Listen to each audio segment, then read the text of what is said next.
Welcome back. आप देख रहे हैं वन अपना फाइनेंस मिनिस्टर। मैं हूं आपके साथ कविता थपलियाल और अब शो का वो हिस्सा जहां पर हम दर्शकों के सवालों के जवाब देते हैं। मेरे साथ दो मेहमान Pankaj Matwal MD Optima money managers जुड़ गए हैं, Vishwajeet Parashar mutual fund expert जुड़ गए हैं जो दर्शकों के सवालों के जवाब देंगे। आप दोनों का स्वागत है। और पहला सवाल विश्वजीत जी के लिए रवि पूछना चाहते हैं, मुंबई से कॉल कर रहे हैं। रवि नमस्कार, कैसे हैं? ठीक हूँ मैडम, ठीक हूँ। क्या करते हैं आप? जी, आपने कहा कि आप अग्रेसिव इन्वेस्टर हैं, आपने अपनी रिस्क प्रोफाइलिंग की है? नहीं, जो किया आपका शो देख के किया है। अच्छा, तो कैसे आप समझ पाए कि आप अग्रेसिव इन्वेस्टर है? मतलब दर्शकों को हम समझाते हैं कि अग्रेसिव इन्वेस्टर का मतलब होता है जिनकी जोखिम उठाने की जो क्षमता होती है वो ज्यादा होती है। कैसे आपने इसका आकलन किया या क्यों आप कहते हैं अपने आप को अग्रेसिव इन्वेस्टर? रवि, अभी मेरे पास जो 25-30 लाख रुपए है इसका ये फंड के अभी मेरे को आने वाले 12 साल तक की जरूरत नहीं है। अच्छा, और इस तर्ज पर आप अग्रेसिव इन्वेस्टर बन सकते हैं क्योंकि आप लंबा नजरिया रख रहे हैं। जी। और बाजार के उतार चढ़ाव को पचा पाने की आपकी क्षमता?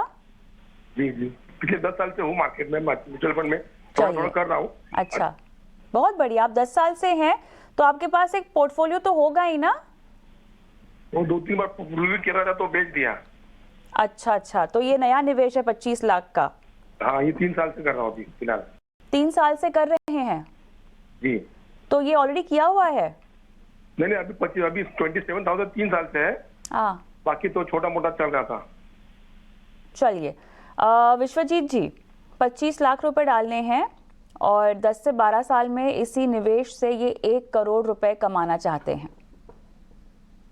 ये बिल्कुल, अगर रवि जी आपका गोल 1 करोड़ रुपए है और आपके पास अभी 12 वर्ष का समय है तो आप चाहें तो मंथली एसआईपी से भी कर सकते हैं, जिसके लिए आपको 32,000 की एसआईपी चाहिए होगी हर महीने।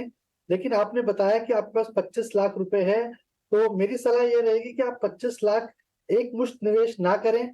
अभी मार्केट ऑलरेडी एक हाई पर है, तो आप इसको एसटीपी जो म्यूचुअल फंड का एक बहुत अच्छा फीचर है जिसको सिस्टमैटिक ट्रांसफर प्लान भी कहा जाता है, आप समझते भी होंगे क्योंकि आप 10 साल से मार्केट में हैं। तो आप ये सारा फंड जो है किसी भी लिक्विड फंड में, एएमसी के लिक्विड फंड में पार्क कर दीजिए और वहां से आप सिस्टमैटिकली करीब 6 महीने से 1 साल में इस पैसे को ट्रांसफर कीजिए इक्विटी फंड्स में। जो पोर्टफोलियो आपको बनाना चाहिए, एक डाइवर्सिफाइड पोर्टफोलियो बनाना चाहिए जिसमें कॉम्बिनेशन हो large and mid cap fund का, फ्लेक्सी कैप फंड का, मिड कैप फंड का, स्मॉल कैप फंड का और एक वैल्यू स्टाइल फंड का। तो कुछ फंड्स के नाम मैं आपको बता देता हूँ। लार्ज एंड मिड कैप में आप SBI large and mid cap या फिर ICICI prudential large and mid cap fund में चुनाव कर सकते हैं। फ्लेक्सी कैप में एचडीएफसी फ्लेक्सी कैप या फिर पराग पारिक फ्लेक्सी कैप फंड में चुनाव कर सकते हैं। इसके अलावा मिड कैप फंड में आप कोटक इमर्जिंग इक्विटी फंड या फिर निप्पॉन इंडिया ग्रोथ फंड में निवेश कर सकते हैं। स्मॉल कैप में भी Nippon India small cap fund काफी अच्छा परफॉर्मेंस रहा है इसका, उसमें या फिर क्वांट स्मॉल कैप फंड में निवेश करें और एक वैल्यू स्टाइल फंड ले लें ताकि आप डिफरेंट स्टाइल का डाइवर्सिफिकेशन हो जाए। बाकी फंड जो ग्रोथ स्टाइल के हैं, एक ICICI prudential value discovery fund भी आप में निवेश कर सकते हैं। तो आपका एक अच्छा खासा एक डाइवर्सिफाइड पोर्टफोलियो बन जाएगा और इस 25 लाख को आप इन्हीं एएमसी के लिक्विड फंड्स में पार्क कर दीजिए। मान लीजिए 6 लाख रुपए आप किसी एक लिक्विड फंड में पार्क करते हैं तो 50-50 हजार रुपए हर महीना आप उसी एचडीएफसी फ्लेक्सी कैप फंड या फिर पराग पारिक फ्लेक्सी कैप फंड जैसे किसी भी फंड में आप ट्रांसफर करते रहिए। तो आप मार्केट की वॉलेटिलिटी से बच जाएंगे, थोड़ा जो रिस्क है एक हाई मार्केट का वो भी आप बच जाएगा और मेरे को लगता है कि एक अच्छा रिटर्न आने की भी उम्मीद रहेगी। कितने साल आपने बताया विश्वजीत जी इनको लग जाएंगे 1 करोड़ बनाने में? 10 से 12 साल का समय पर्याप्त होगा? जी बिल्कुल, अगर ये 25 लाख रुपए निवेश करते हैं और 12 साल में अगर हम 12% का सीएजीआर भी लेके चले तो करीब करीब 98 लाख बन जाते हैं, यानी कि करीब करीब 1 करोड़ के काफी करीब पहुंच जाते हैं। तो मेरे हिसाब से इसी रकम को ये निवेश करें, बट सिस्टमैटिक ट्रांसफर प्लान के तहत करें, ना कि एक लमसम के तहत। कैसे करेंगे एसटीपी विश्वजीत जी? जी मैम, कैसे करेंगे एसटीपी? एसटीपी के लिए मैम इनको लिक्विड फंड में पैसा पार्क करना होगा। जैसे सपोज इनको एचडीएफसी फ्लेक्सी कैप फंड में निवेश करना है तो ये एचडीएफसी कि लिक्विड फंड में मान लीजिए 6 लाख रुपए उसमें इन्वेस्ट कर देते हैं और एएमसी को इंस्ट्रक्ट कर दें कि हर महीने 50,000 रुपए एचडीएफसी फ्लेक्सी कैप फंड में ट्रांसफर कर दें। तो 1 साल के तहत इनका 6 लाख रुपया पूरा का पूरा एचडीएफसी फ्लेक्सी कैप फंड में ट्रांसफर हो जाएगा और ये मार्केट की वॉलेटिलिटी से बच जाएंगे और रिस्क भी काफी कम हो जाएगा। ऑलराइट, चलिए रवि, ऑल द बेस्ट आपके इन्वेस्टमेंट के लिए। हमारे साथ अगले दर्शक रोहित राय जुड़ गए हैं। नमस्कार रोहित। नमस्ते मैम, गुड इवनिंग, कैसी हैं? गुड इवनिंग, मैं ठीक हूँ, आप कैसे हैं? कहाँ से बोल रहे हैं? बढ़िया मैम, मैं लखनऊ से बोल रहा हूँ। क्या करते हैं आप रोहित? मैं कैप्टन मर्चेंट नेवी। चलिए, बहुत अच्छा लगा जानकर। बताइए सर, आप एनआरआई स्टेटस होल्ड करते हैं, आपने ऐसा कहा है। आप 2015 से निवेश कर रहे हैं, 2035 में रिटायरमेंट का प्लान है, खुद का रिटायरमेंट, बेटी की पढ़ाई के लिए आपको पैसे इकट्ठा करने हैं। ठीक है सर, यहाँ पर आपने किसी फाइनेंशियल प्लानर से हेल्प ली है? जी नहीं मैम, मैं खुद करता हूँ, मैं खुद पढ़ाई करता हूँ एंड देन आपका शो देखते हुए काफी नॉलेज गेन करता हूँ, खुद ही करता हूँ। चलिए, अच्छा लगा ये जानकर। ये एसआईपी के अमाउंट्स है ना जो आपने फंड्स के पहले लिखे हैं, 35,000 पीजीआईएम में, 15,000 टाटा स्मॉल कैप में, कि ये वन टाइम इन्वेस्टमेंट है? एसआईपी है ना सारी? ये एसआईपी हर महीने जाता है, around 2 lakh per month SIP जाती है। और लमसम आपने अलग डिटेल्स दे रखी है, ठीक है, चलिए बहुत बढ़िया। मुझे रोहित आंकड़ा चाहिए था आपका, कितना आप कॉर्पस इकट्ठा करना चाहते हैं? मैम ऐसा कुछ अभी डिसाइडेड नहीं है, बट अभी मंथली खर्च अराउंड 50,000 पर मंथ होता है। ओके, मुझे आप टाइम बता देंगे कि बेटी की पढ़ाई के लिए खर्च कब तक चाहिए होगा और रिटायरमेंट का गोल कब तक? वो तो खैर आपने दिया हुआ है 35 तक, 2035 तक, पर बेटी की पढ़ाई के लिए कब तक कॉर्पस इकट्ठा करना है? 2035 के आसपास ही बेटी की पढ़ाई के लिए भी इकट्ठा करना है एंड सब चीज उसी टाइम। उसके बाद मैं अपनी फैमिली के साथ टाइम स्पेंड करना चाहता हूँ। ओके, पंकज जी, पोर्टफोलियो को रिव्यू कर रहे हैं, उससे पहले मुझे बताइए 2035 तक ही अगर ये इन्हीं अमाउंट्स को निवेश करते हैं, इसी स्ट्रैटेजी पर बने रहते हैं, तो कितना इकट्ठा हो पाएगा? देखिए यहाँ पर क्योंकि इनके पास कुछ लमसम भी है और साथ में एसआईपी भी कर रहे हैं, तो अगर हम यहाँ पर देखें कि 2015 से इन्होंने इन्वेस्टमेंट किया हुआ है, उसकी जो टोटल वैल्यू है वो भी, क्योंकि ये सिर्फ लिखा हुआ है कि यहाँ पर 15 लाख रुपए साथ इन्वेस्टेड अमाउंट है जो लमसम भी दिया हुआ है। For example IDFC next 50 index fund में 15 लाख है, कैनरा रोबेको में 15 लाख है, तो शायद ये वो अमाउंट है जो इन्वेस्ट किया था। अब इसकी ऑलरेडी एक अच्छी खासी वैल्यू इकट्ठी हो गई होगी, तो अगर रोहित जी बता सके कि अभी का आपका जो पोर्टफोलियो इकट्ठा हो गया वो कितना है अभी? सर अभी एट द मोमेंट मेरे पास 1.17 सीआर का टोटल इन्वेस्टमेंट मिला करके टोटल है अपने पास। और उसके साथ में आप जो एसआईपी कर रहे हैं ये पर मंथ की, वो कितनी हो रही है? 1.87 लाख पर मंथ जा रही है मेरी एसआईपी, और अभी टोटल अपना इन्वेस्टमेंट हटा करके जितना भी प्रॉफिट प्लस इन्वेस्टमेंट मिला के 1.17 सीआर है अभी।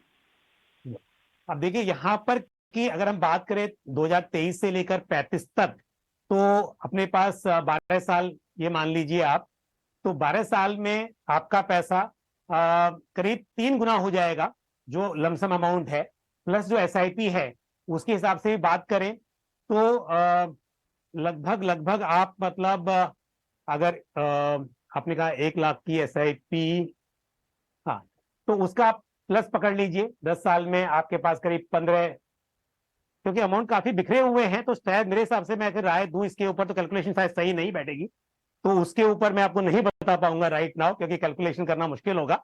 बट लमसम की अगर बात करें जितना आपने इकट्ठा बताया है उस पर अगर 12% का सीएजीआर हम लेकर चले तो लगभग 10 साल में 3 गुना पैसा आप इकट्ठा कर पाएंगे, तो आप उस हिसाब से कैलकुलेट कर सकते हैं।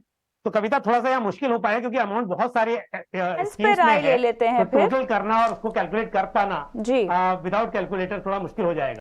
बिल्कुल नहीं, एक दूसरा ये भी है कि मेरे ख्याल से रोहित को खुद ये बैठकर फिगर आउट करना होगा कि रिटायरमेंट के लिए और बेटी की पढ़ाई के लिए शायद कितना खर्च वो इकट्ठा करना चाहते हैं।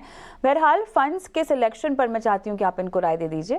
बिल्कुल, कविता, दूसरी बात मैं और कहूंगा कि जैसा अभी रोहित ने कहा कि उनका खर्चा 50,000 रुपए महीना है, उस हिसाब से एक बात तो तय है कि सेम लाइफस्टाइल मेंटेन करने के लिए जितना आप इन्वेस्टमेंट कर रहे हैं वो कम नहीं होगा, आप डेफिनेटली अपना गोल अचीव कर पाएंगे। अब दूसरी बात है कि बच्चे की एजुकेशन के लिए वो आपको तय करना होगा कि कितना अमाउंट आप इकट्ठा करना चाहते हैं, तो आपके लिए आसान होगा। फिर भी आपका जो इन्वेस्टमेंट है वो सही है। थोड़ा सा अंतर जो है, थोड़ा फर्क या कहें कि बदलाव जो करने की जरूरत है, वो मैं बात कहूंगा आपको कि आपका जो इन्वेस्टमेंट है मेजरली लार्ज कैप में है। अगर हम म्यूचुअल फंड की बात करें, या तो आपने इंडेक्स फंड के थ्रू किया हुआ है, लार्ज कैप फंड के थ्रू, और जो फ्लेक्सी कैप फंड भी आपके पास है उसका भी मेजर एक्सपोजर जो है वो लार्ज कैप में ही है। तो एक सजेशन जरूर होगा, स्कीम अच्छी है, कोई बुराई नहीं है, लेकिन थोड़ा सा नजरिया अगर आपका 12-15 साल का है तो आपको थोड़ा सा मिड कैप में एक्सपोजर बढ़ाना चाहिए। तो यदि लार्ज कैप के लमसम से आप कम करना चाहें या फिर जो एसआईपी कर रहे हैं वहां से कम करें, तो उसके बजाय आप एक मिड कैप फंड अपने पोर्टफोलियो में शुरू कीजिए। और ऐसे में Motilal Oswal mid cap fund मेरे हिसाब से एक अच्छा फंड है, उसको आप ऐड कर सकते हैं। स्मॉल कैप ऑलरेडी आप टाटा स्मॉल कैप में इन्वेस्ट कर रहे हैं 15,000 पर मंथ, वो अच्छी स्कीम है, आप बिल्कुल बने रहिए। तो एक्सेस निफ्टी 100 इंडेक्स फंड में 50,000 की आपकी एसआईपी जा रही है, वहां से थोड़ा कम करके एसआईपी कर सकते हैं। अदरवाइज ये भी अच्छा रहेगा कि आपके पास जो लमसम में काफी पैसा है लार्ज कैप में, उसमें से आप निकलकर और आप मिड कैप में स्विच करें। दूसरी बात, आपने जैसे कि निपॉन इंडिया निवेश लक्ष्य प्लान लिया हुआ है, आपको जानकारी होगी ये लॉन्ग टर्म डेट फंड है, गिल्ट फंड है, जो कि गवर्नमेंट सिक्योरिटीज में इन्वेस्ट करता है। यहाँ पर बहुत अच्छे रिटर्न्स की आप उम्मीद नहीं करें, लेकिन आपके फिक्स डिपॉजिट के मुकाबले थोड़े बेहतर रिटर्न्स आप यहाँ पर अर्न कर पाएंगे लॉन्ग टर्म में। तो आप एक डेट के हिसाब से पोर्टफोलियो में रख सकते हैं, लेकिन इक्विटी में थोड़ा सा बदलाव, जैसे मैंने कहा, अगर आगे भी बढ़ाना हो आपको निवेश तो भी आप इक्विटी में बढ़ाइए। और फिलहाल के लिए जितना आप इन्वेस्ट कर रहे हैं उसमें से अगर हम स्विच करना हो तो फिर वो आपको या फिर नया एसआईपी करनी हो तो आपको एक मिड कैप फंड ऐड करना चाहिए। ये थोड़ा सा बदलाव रहेगा। ऑलराइट रोहित, और कोई सवाल? थैंक यू, क्लियर हो गया, thank you. Alright, all the best. Bharat Singh मेरे साथ फोन लाइन पर है, नमस्कार। हाँ जी, हाँ जी। भरत, हेलो। कैसे हो आप? बढ़िया मैम, नमस्कार मैम। नमस्कार नमस्कार। कोटक स्मॉल कैप, हाँ HDFC जी, हाँ जी। Index, S&P BSE, Sensex, SBI का भी स्मॉल कैप, एक्सिस का मिड कैप, 2 हाँ जी। करोड़ 20 साल में। हाँ जी मैम। कब से कर रहे हैं SIP? मैम अभी 1 साल हुआ मैम करते हुए SIP स्टार्ट। 1 साल हो गया। कैसा लग रहा है हाँ जी। फंड का रिटर्न पोर्टफोलियो में? मैम ठीक है मैम, ये फंड चेंज करने के लिए और इन सब के लिए कॉल करा मैम, पूछने के लिए। अभी तो 1 साल ही हुआ है शुरू करके, अभी चेंज करना है? हाँ नहीं मैम, फिर इसी के लिए मैम पूछा। अच्छा, देखिए फंड को परफॉर्म करने का भी समय देना चाहिए, और मेरे ख्याल से क्योंकि आपने अभी शुरुआत की है तो बाजार में भी उतार चढ़ाव का माहौल तो आप देख ही रहे हैं। हालांकि फिलहाल बाजार तो हम देख रहे हैं कि अपने हाईस के निकटतम में है, लेकिन उतार चढ़ाव की वजह से आपको अगर फंड की परफॉर्मेंस में कुछ रिफ्लेक्ट होता हुआ दिखाई दे रहा है तो थोड़ा सा समय शायद देना पड़े। बहरहाल फंड का चुनाव कैसा है और पोर्टफोलियो में डाइवर्सिफिकेशन कैसा है, कौन से फंड से आपको निकल जाना चाहिए? अच्छी बात यह है कि आपने अभी ये SIP के जरिए आप निवेश कर रहे हैं, तो 1 साल हुआ है तो हर SIP को आपको 1 साल देना होगा। बहरहाल अगर निकलने की भी सलाह दी जाए तो। विश्वजीत जी बताइए। ये मेरे हिसाब से कविता जी आपने बिल्कुल ठीक कहा कि अभी इनको समय देना चाहिए जिन फंड्स में इन्होंने निवेश किया हुआ है, और इनका जो लक्ष्य है वो करीब 2 करोड़ का है और इनके पास 20 वर्ष का समय है। तो करीब करीब इनको 21,700 रुपए की SIP चाहिए होगी। अभी जो ये SIP कर रहे हैं वो करीब 6,500 रुपए की है। तो अगर इकट्ठा 21,000 तक नहीं स्टार्ट कर सकते तो मेरी सलाह ये रहेगी कि करीब 6,500 से 10,000 रुपए तक अपना इंक्रीज करें SIP, और हर वर्ष 10% ये इंक्रीज करते जाएं। जैसे 10,000 रुपए से अभी स्टार्ट करें तो अगले साल 11,000 रुपए कर लें, तो 10% अगर ये स्टेप अप करेंगे तो ये अपने लक्ष्य के बिल्कुल करीब पहुंच जाएंगे 2 करोड़ की। जहां तक कि इनका पोर्टफोलियो का सवाल है, इनके जो स्मॉल कैप फंड्स हैं, जो मिड कैप फंड्स हैं, वो काफी अच्छे फंड्स हैं, सिलेक्शन अच्छा है, तो उस पर बने रहे। लेकिन ओवरऑल पोर्टफोलियो में लार्ज कैप या फिर फ्लेक्सी कैप की कमी है, क्योंकि सारा ज्यादातर एक्सपोजर मिड कैप और स्मॉल कैप में है। तो मेरी सलाह ये रहेगी कि एक लार्ज कैप फंड ले, जिसमें कि ICICI prudential blue chip fund, और एक फ्लेक्सी कैप फंड का चुनाव करें जिसमें कि HDFC फ्लेक्सी कैप फंड या फिर पारंपरिक फ्लेक्सी कैप फंड। तो ये 2-3 फंड्स अगर और ऐड करेंगे तो इनका पोर्टफोलियो भी डाइवर्सिफाई हो जाएगा और हर साल जितना इंक्रीज कर सकते हैं अपनी एसआईपी को उतना इंक्रीज करें। इसी वजह से अपने गोल के काफी करीब पहुंच जाएंगे। भरत, कोई सवाल पूछना है आपने? मैं म्यूचुअल फंड में कोई अच्छा फंड है जो जैसे 50 to 1 लाख रुपए मैं वन टाइम पेमेंट करना चाहूँ इसमें कुछ? बिल्कुल, सारे ही फंड अच्छे हैं। आपकी जरूरत पर निर्भर करता है कि आपको कितने समय तक निवेश करना है। बताइए भरत।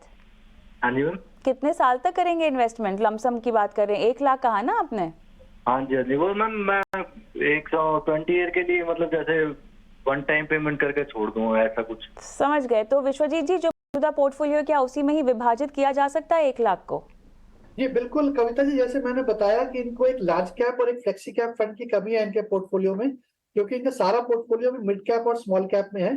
तो ICICI prudential blue chip fund या फिर एचडीएफसी फ्लेक्सी कैप फंड में ये निवेश करें, अपने पैसे को विभाजित कर लें तो इनका पोर्टफोलियो भी डाइवर्सिफाई हो जाएगा और अच्छे रिटर्न्स आने की भी उम्मीद रहेगी। ऑल द बेस्ट भरत आपके पोर्टफोलियो के लिए। पवन त्रिपाठी साहब मेरे साथ फोन लाइन पर हैं। हेलो, नमस्कार सर, कैसे हैं? मैम बढ़िया, नमस्ते। कहाँ से बोल रहे हैं? लखनऊ से। मेरा नाम पवन कुमार त्रिपाठी है। अच्छा लगा सर आपका सवाल आपने भेजा हमें। अभी आपको 30,000 रुपए निवेश करने हैं, है ना? 15 साल के लिए। मैम तो अभी फ्रेशर हूँ, मेरे को कोई जानकारी एसआईपी के बारे में है नहीं। अच्छा, तो 15 से 20,000 पर मंथ एसआईपी या कुछ ऐसा चाहिए जिसमें 2-3 ईयर्स में बड़ी रकम हो सके, 2-3 ईयर। ठीक है, समझ गए आपका सवाल। इसके अलावा आपके पास जीवन आनंद की LIC है 10 लाख, है ना आपका ये सम एश्योर्ड? जी जी जी। कब तक ये मिलेगा आपको? कब से शुरू है ये? मेरे ख्याल से मैच्योरिटी होने वाली होगी 1-2 साल में। अभी होने वाली है। ठीक है, जी। चलिए पंकज जी बताइए, इसके बाद फिर हम निवेश के गुरु मंत्र पे जाएंगे। बताइए क्या सलाह होगी पवन जी के लिए? जी पवन जी, देखिए अगर आपको 15-20 हजार रुपये इन्वेस्ट करने हैं 15 साल के लिए, तो मैं कहूंगा कि एक ही स्कीम में नहीं, आपको इसको डिवाइड करना चाहिए कुछ स्कीम्स में। और आपके पास क्योंकि 15 साल का समय है, तो large cap, mid cap, small cap सभी तरह के फंड्स में आप निवेश कर सकते हैं। तो कुछ फंड्स की सलाह दूंगा आपको मैं, जैसे कि एक large and mid cap category का फंड आप रख लीजिए, ICICI prudential large and mid cap fund, उसमें आप इन्वेस्ट कीजिए। Aditya Birla Sun Life multi asset allocation fund, ये ऐसा फंड है जो कि इक्विटी, डेट और गोल्ड में इन्वेस्ट करता है, तो ये भी एक अच्छा फंड रहेगा आपके पोर्टफोलियो में। Motilal Oswal mid cap fund और साथ ही एक्सिस स्मॉल कैप फंड। तो इस तरह से 4 फंड्स में आप डिवाइड कर लीजिए। अगर आप 20,000 रुपया महीना निवेश करते हैं और 15 साल के लिए मान लीजिए, और अगर 12% का CAGR हम लेकर चलें, एक कैलकुलेशन करें, तो करीब करीब 1 करोड़ रुपया आपका इकट्ठा हो सकता है 20,000 रुपए के थ्रू हर महीने निवेश करके। अगर आपको ज्यादा पैसा बनाना है तो या तो आपको SIP बढ़ानी पड़ेगी, या फिर दूसरा तरीका ये है, क्योंकि जैसा आपने कहा भी 15-20 हजार कर सकते हैं आप, तो आप स्टेप अप मेथड अपनाइए। हर साल अपने जो SIP अमाउंट है उसको या तो एक फिक्स अमाउंट से, जैसे अभी 20,000 करते हैं तो अगले साल 22,000, 25,000 ऐसे कर लीजिए, ऐसे बढ़ाते जाइए, या फिर एक फिक्स परसेंटेज तय कर लीजिए और उस हिसाब से बढ़ाते जाइए। तो शुरुआत में ही आप स्टेप अप का ऑप्शन लेते हैं, ताकि हर साल आपको हर बार ये प्रोसेस नहीं करना पड़ेगा, अपने आप साल के एंड में आपका SIP अमाउंट बढ़ जाएगा। तो all the best to you. जो स्कीम मैंने बताई है, इनमें आप डिवाइड करके अपने पैसे को इन्वेस्ट कर सकते हैं। पवन जी बहुत बहुत शुभकामनाएं आपको। झटपट आगे बढ़ते हैं और चलिए अब रुक कर लेते हैं निवेश के गुरु मंत्र की ओर।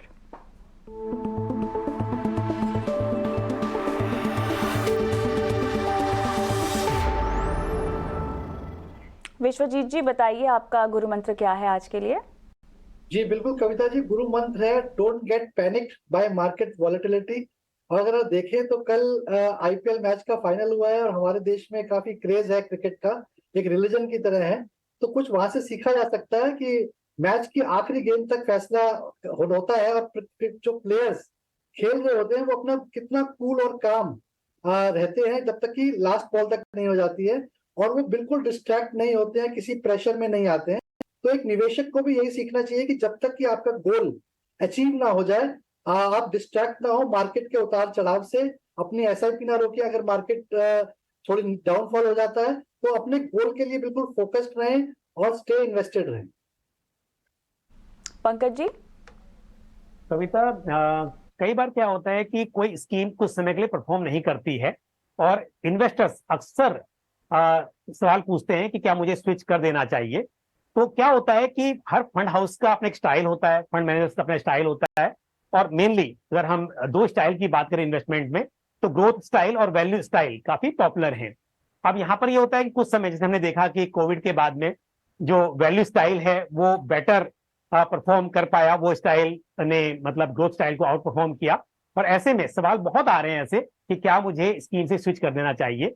तो मेरा सजेशन ये है, और ये एक गृह मंत्र भी है, कि जब भी आप इक्विटी में निवेश करते हैं, पहली बात लॉन्ग टर्म के लिए निवेश करें, और दूसरी बात अपने पोर्टफोलियो में ग्रोथ और वैल्यू दोनों तरह के स्टाइल्स के फंड्स आपको चुनने चाहिए।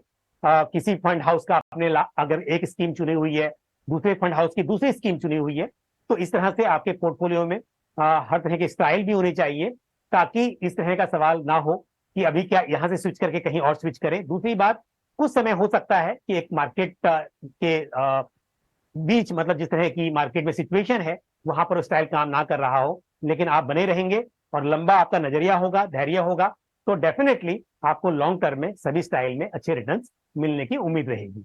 ऑलराइट, चलिए, तो ये हैं हमारे आज के निवेश के गुरु मंत्र हमारे एक्सपर्ट्स के द्वारा। लेकिन समय है मेरे पास थोड़ा सा बचा हुआ, और ज्ञानेश्वर जी का सवाल हम ले लेंगे। विश्वजीत जी, आपके पास है ये सवाल। 35 साल की इनकी उम्र है, 25 साल का टाइम होराइजन है, 6000 की SIP ये कर रहे हैं, रिटायरमेंट के लिए 1 करोड़ और बच्चे की पढ़ाई के लिए 50 लाख रुपए ने इकट्ठा करने। फोन लाइन पर है ज्ञानेश्वर जी मेरे साथ। नमस्कार सर। नमस्कार। नमस्कार, धन्यवाद आपका सवाल आपने भेजा। मुझे बताइए 6000 की SIP कब से चल रही है सर आपकी? 2 साल से चल रही है। बढ़ा पाएंगे जब कोई मुमकिन हो? हाँ मैडम, अभी 6000 और बढ़ा सकता हूँ मैं। और बढ़ा सकते हैं। फंड्स बताए नहीं आपने हमें। मेरा एक्सिस में पहले ज्यादा था, 1-1.5 हजार का SIP था, मैंने अभी कम किया था रिसेंटली। कौन सी scheme sir? Axis blue chip का। ठीक है। और मैंने अभी उसके साथ फिर कैनरा का चालू किया, कैनरा ब्लू चिप का 1000 रुपए का। और मेरे 2 स्मॉल कैप में है, एक्सिस और SBI में 1000। ओके। और एक मिड कैप चालू किया था मैंने अभी रिसेंटली 1 साल पहले, क्वांट का। और एक फ्लेक्सी कैप है पराग पारेख का, ओके, 1000 रुपीज।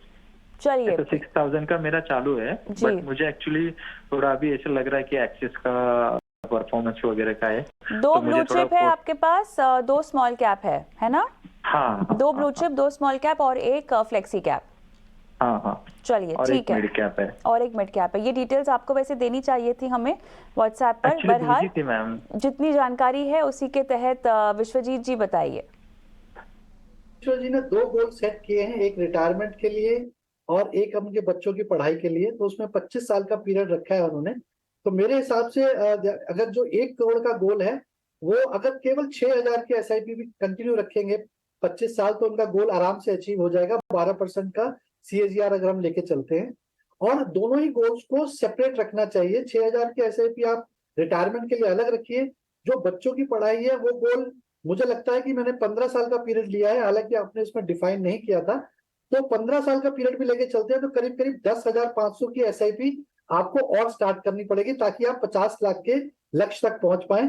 और जो पोर्टफोलियो आपने बताया वो डाइवर्सिफाइड है, उसमें बने रहें और थोड़ा सा अपना SIP इंक्रीज कर लेंगे तो मुझे लगता है कि आप अपने गोल के करीब पहुंच जाएंगे।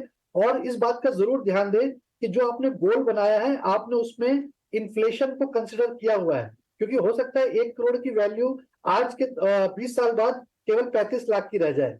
तो आपको वो भी डिसाइड करना है कि आज की तारीख में कितना का गोल आपका होना चाहिए और 25 साल बाद उसकी क्या वैल्यू आपको चाहिए होगी, तभी आप सही प्लानिंग कर पाएंगे।